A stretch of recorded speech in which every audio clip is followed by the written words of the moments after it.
I want to share with you my personal experience with renting out my Squamish 2-bed and 2-bath condo at the new Redbridge complex.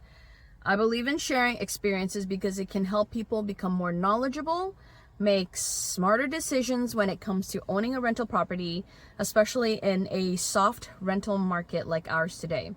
Demand for your rental property right now is low because now there are so many choices out there due to a plethora of recent freehold condo completions and purpose-built rentals. Renters can now shop around until they find something they really like with a really good price. With too much rental supply comes the downward pressure of monthly rental rates. The mortgage rates have gone up in the past few years, and if you have renewed your mortgage or taken on a new one in the last couple of years, or will be doing it in the coming months as a landlord, you know you'll be stuck in a rock and a hard place. One scenario is you're likely going to be subsidizing your tenant because your rate is up and you can't increase rent enough to cover the costs. You could try to sell, but it will take time for your property to sell, and your outcome would either be to lose some money or break even if you're very lucky.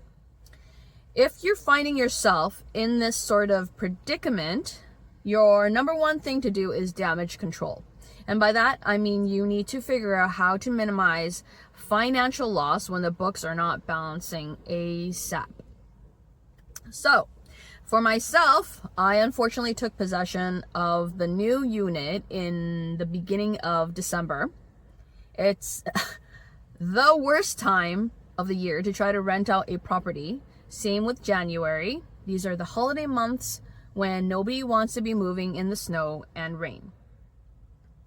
I have a professional company managing the unit for me, so they were definitely hearing from me a lot. I was constantly asking for updates on number of viewings and inquiries, what the feedback was from people who saw it, etc. The feedback was always, oh, they really loved it, but they want to shop around some more. The one saving grace for me is that my product is unique. Only 2 units in each building, so I've got less direct competition to deal with. In my years of helping people buying and selling, I've learned what products are always the most desirable regardless of market conditions. Location is key, of course, but the best home characteristics that are favored and simultaneously can be afforded by the majority of buyers will always give you the edge over your competitors. I have a corner suite that offers tons of privacy, which is hard to come by in a high density community. And it's not too big or not too small, keeping the rental rate affordable. It's air conditioned, which many Squamish condos do not have. It's also on the top level, so there's nobody above you stomping, dragging chairs, and bouncing balls. I was given some advice by my management company. They told me what was being rented out quickest, what was not being rented out, how the market was responding to the sudden influx of new rental properties during a time when there are restrictions on immigration, when people are being laid off, when people are more conservative about traveling to Squamish to spend money.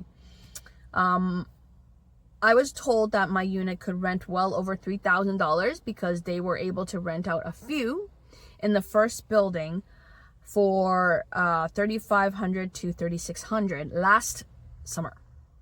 Since I got my keys in December, I knew those numbers wouldn't work in my favor, but I still wanted to see what kind of response my unit would get. Not to my surprise, I had 0 inquiries. All of December, most of January. Months went by. I knew this was not the way to do it. I put on my realtor hat. I know there will be more units below mine completing, and then there would be the final building next door nearing completion. So I have to get ahead of the pack. I dropped the price down to $32.50. We started seeing more inquiries end of January and beginning of February, averaging 2 to 3 per week. These renters would view, but we wouldn't hear back from any of them.